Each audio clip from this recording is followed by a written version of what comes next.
Happy birthday. Thank you. Happy birthday আমার বউয়ের ভাই, হ্যাপি বার্থডে। সকালে এই যে 1000 টাকা জন্মদিন উপলক্ষে পেয়ে গেলাম। ও অফিস বেরোচ্ছে এখন, আর আমি মুনিয়াকে নিয়ে যাব পুজো বাড়িতে, সব শেয়ার করব। আর বাবাই লিওকে নিয়ে বাড়িতে থাকবে, তো আমি রান্না টান্না সব করে রেখে দিয়েই যাবো।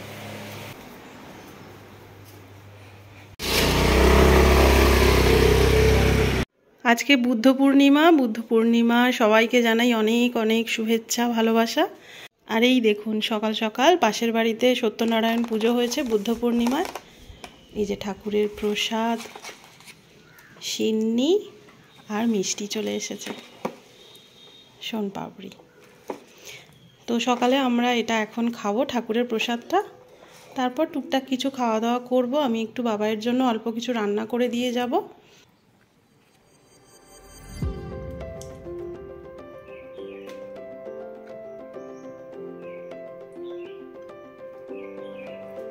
সকালে এখানে ভাত হয়েছে, দেরাদুন রাইসের ভাত আছে, আর বাবাইয়ের একটু ডাল সিদ্ধ, আলু সিদ্ধ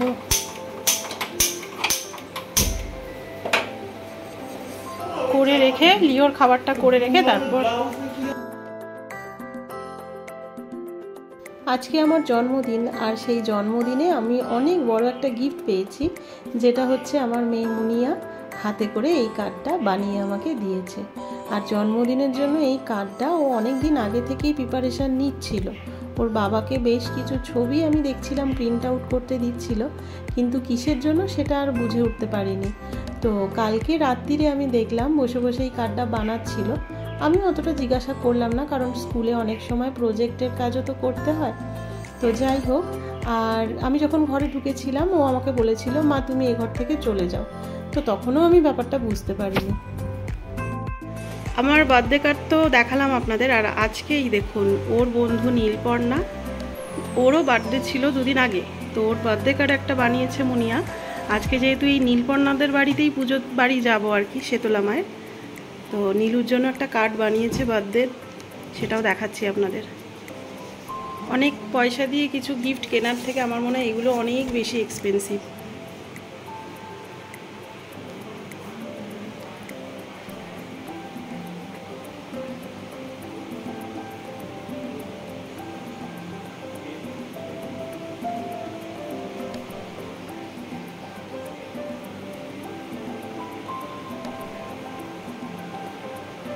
কালকে এই দুটো কার্ডও বসে বানাচ্ছিল, খুব সুন্দর হয়েছে।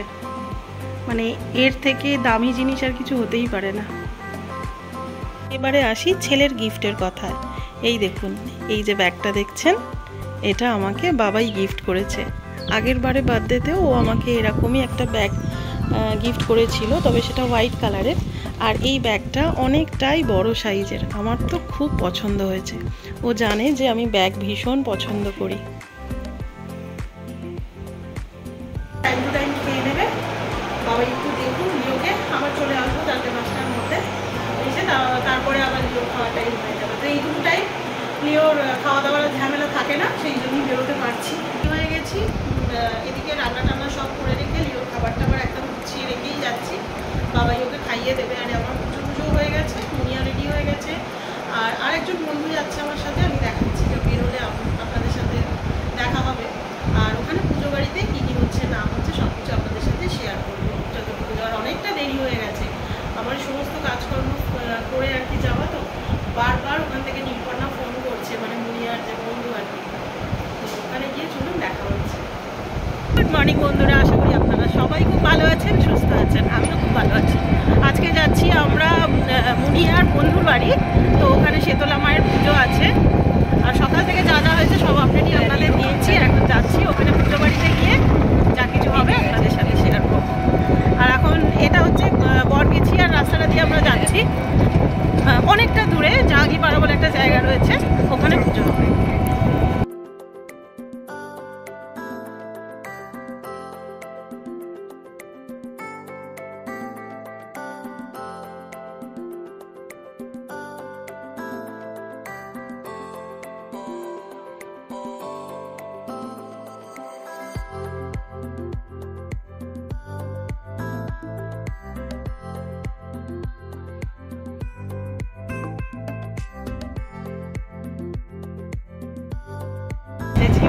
আমি যাচ্ছি এখন 2 কন্যাকে নিয়ে।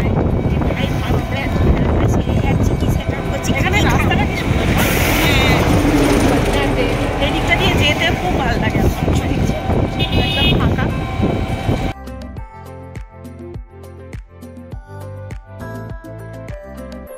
আচ্ছা, আমার ইনফ্লুয়েন্সার একটা রয়েছে এখানে, এই যে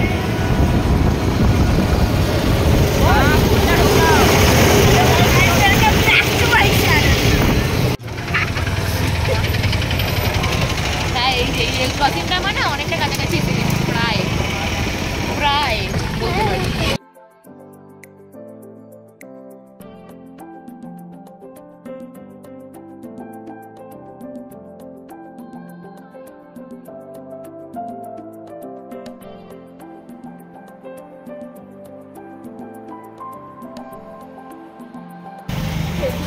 কোনটা নেবে? হ্যাঁ, সন্দেশ সীতাপুর। হ্যাঁ, আর হ্যাঁ, একবার এই আঙ্কেলটাকে বলে দাও না আন্টি।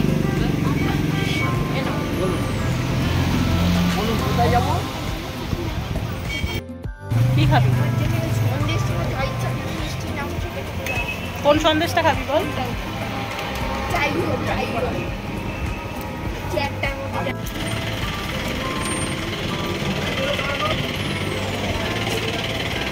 এনো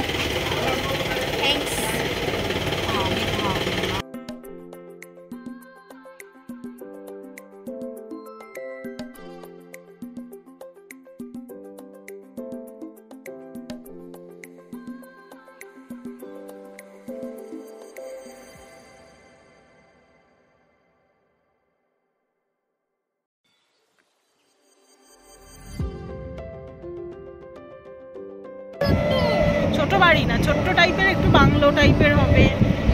বেশ ছোট সুইমিং সামনে দাঁড়িয়ে থাকবে।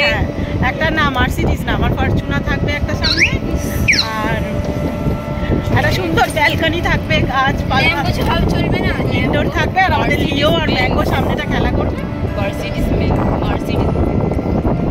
অনেকটা পথ এসে গেছি, আর যাওয়ার পথে রাস্তাটা কোনটা সঠিক সেটা জানার জন্য এই দাদুকে একবারটি জিজ্ঞাসা করে নিলাম। তো উনি আমাদের পথ দেখিয়ে দিচ্ছেন যে কোন দিক দিয়ে যেতে হবে। মনে আছে, তার মানে এইখানে ওদের আদি বাড়ি। হ্যাঁ, আমরা 12টায় বেরিয়েছি আর এখন বাজে 1:24, এখনো পর্যন্ত পৌঁছাতে পারিনি। অনেকটা দূরে, আমরা সব জিজ্ঞাসা করতে করতে যাচ্ছি বাড়ি খুঁজে খুঁজে। মাঝে মাঝে ফোনও করা হচ্ছে নীলকন্যার মাকে। হ্যাঁ, এই রাস্তাটা দিয়ে গিয়েছিলাম, অনেক রাত্রিরে এসেছিলাম, মানে গিয়েছিলাম ফিরেছিলাম, তখন মনে আছে এই রাস্তাটা ঠিক ভুল রাস্তায় চলে গিয়েছিলাম আমরা। এইদিকে তো কিছু নেইও, আর শুধু মন্দির আছে একটা। আমার মনে আছে ওই তো নীলকন্যার মা দাঁড়িয়ে। হ্যাঁ, এই তো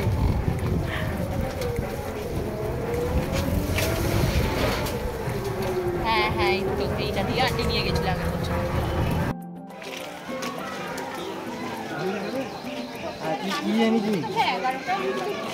হ্যাঁ, সেকেন্ড টাইম এলাম এই নিয়ে আমার বাড়ি। গরম আর বলো না, সকাল সকালে এই 2টো বাজলো। আবার তুমি বলছো 4টে সন্ধ্যা। হ্যাঁ হ্যাঁ, তুই বাড়ি যাবে না, আরে সবাই থাকবি, কালকে আবার স্কুল যেতে হবে না।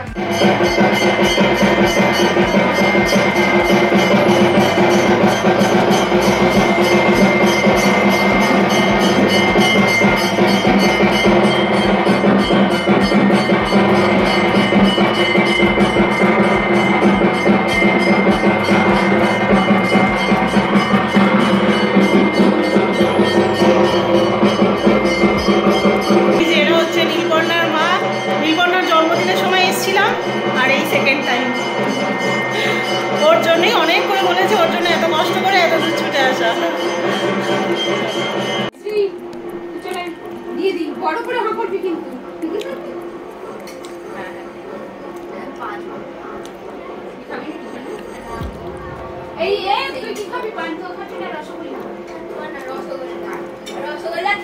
রসগোল্লার মতো শরীর হয়ে যাচ্ছে।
ঠাকুরের ওখানে পুজো হচ্ছে, একবারটি গিয়েছিলাম ওখানে পুজো আবার যাবো দর্শন করতে। আর তার আগে এইখানে প্রচন্ড গরম, আর নীলপর্দা মানে এখানে ঘরে যে এখন বসে আছে, ওখানে মিষ্টি মিষ্টি সব দিয়েছে, খেয়ে একদম পারা যাচ্ছে না, মারাত্মক গরম।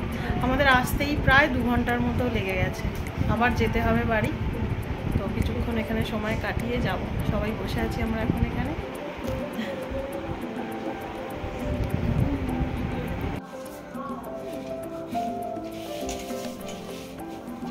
পনির ফ্লেভার নিন না মনে নীল পদ্মাম না আগে ছিল না, আগে পনির খেতাম না। এই যে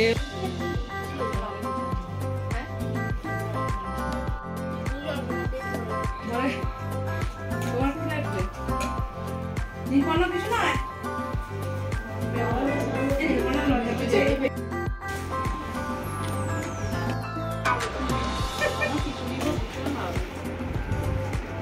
আমারও ভালো লাগে না, আলাদা একটা টেস্ট চলে আসে। হ্যাঁ। নজর দিচ্ছি না তো ভালো। নাই এখানে এসে আন্টিরা যখন নেবে দিয়ে দিবি নান। আচ্ছা বলবে আমাকে। নীলপর্ণার মা কত যত্ন করে আমাদের জন্য রান্না করেছে, নান, পনির, চানা মশলা, বেগুন ভাজা। তো যেহেতু আমরা অনেকটা সকালবেলার দিকে আসতে পারিনি, সেই জন্য এগুলো সব টিফিনের জন্য বানিয়েছিল। তারপর তো ঠাকুরের ভোগ আছেই, তো আমরা যে টাইমে গিয়ে পৌঁছেছি সেই টাইমে আমাদের টিফিন, ঠাকুরের ভোগ সব একসাথেই খেতে হয়েছে। আর রান্নাগুলো জাস্ট অসাধারণ বানিয়েছিল। 14 সুকুমার 14 দিলীপ চক্রবর্তী 54।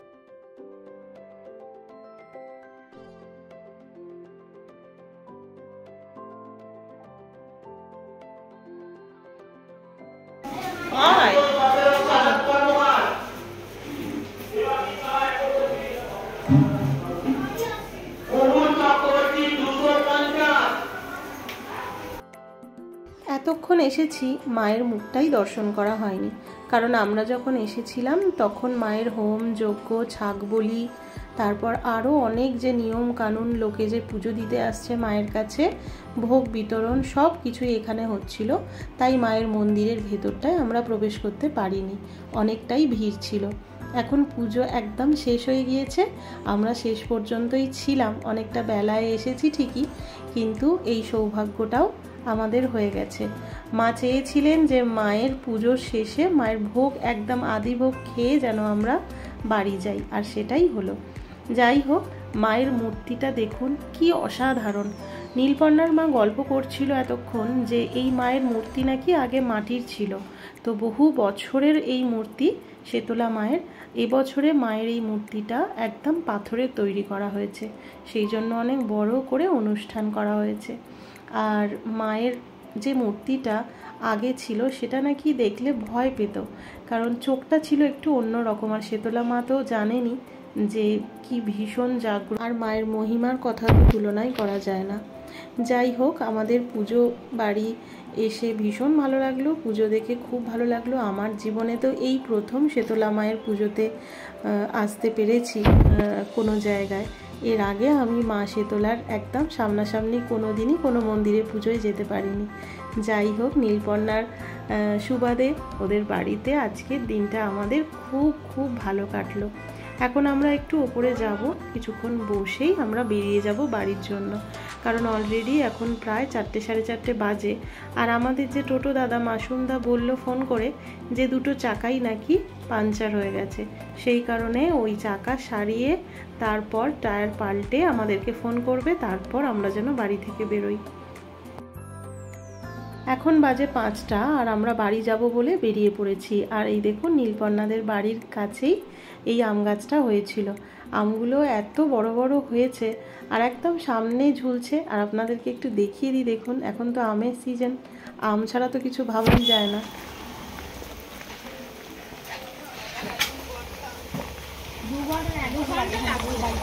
হ্যাঁ, টাটা।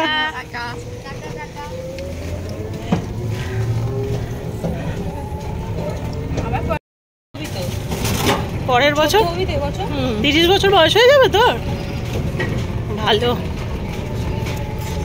তারপর বছর 60, তারপর বছর 90, সারা এরকম ভাবে। সূর্যের আলোটা কি সুন্দর পড়ছে না? আরে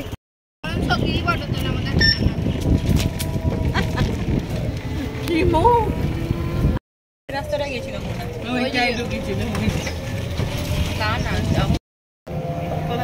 লেখা ছিল। এই দেখ কচুরি পানা ফুলগুলো দেখ, এগুলো ছোটবেলায় আমরা পটল করতাম, তরকারি করতাম। কি সুন্দর কচুরি পানা ফুলে, হ্যাঁ পার্পেল কালারের। আমরা স্কুল থেকে যখন ফিরতাম তখন ওগুলোকে তুলে নিয়ে আসতাম, নিয়ে এসে আর ইটের গুঁড়ো থাকতো, ইটের গুঁড়ো দিয়ে মশলা করতাম। এই দেখ, এই ইটের যে গুঁড়ো, ইটের গুঁড়ো দিয়ে মশলা করতাম।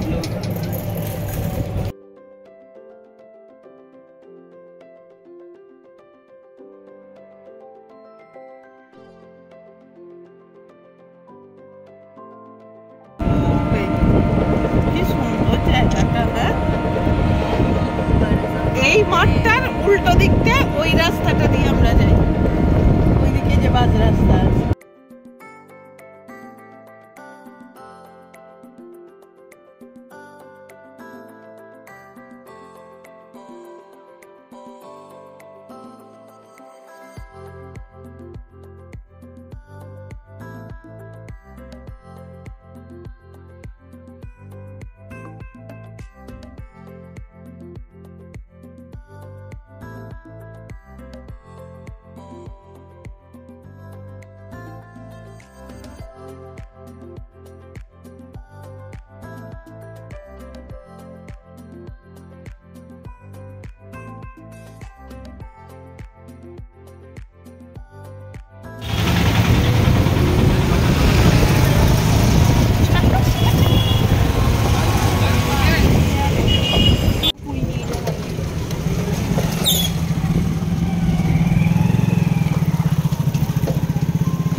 বাড়িতে ফিরেই গা হাত পা ধুয়ে সন্ধে টন্ধে দিয়ে একটু ছাদে এসেছি। আর এত সুন্দর হাওয়া দিচ্ছে, তার সাথে আজকে বুদ্ধ পূর্ণিমার চাঁদটা কি সুন্দর উঠেছে দেখুন, একদম জল জল করছে যেন।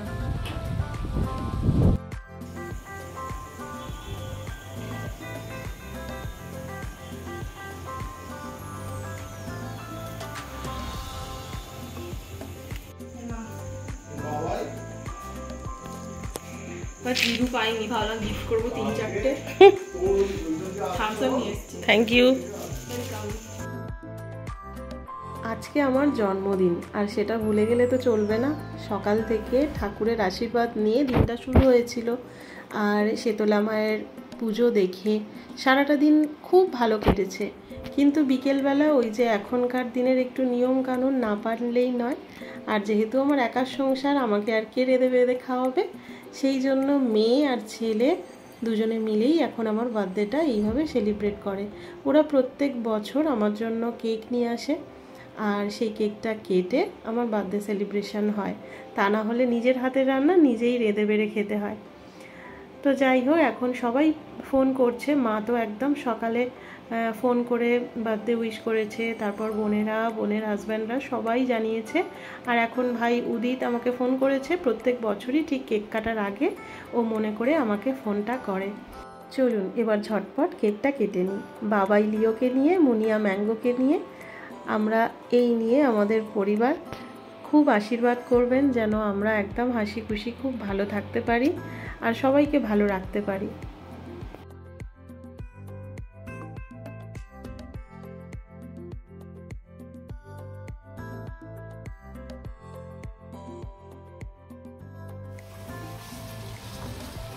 এখানে লিওর চিকেন সেদ্ধ হচ্ছে, ভাত আর চিকেন রোল পেস্ট হবে। আর আজকে রাত্রিরে রান্না হয়েছে পনির আর হয়েছে ভাত।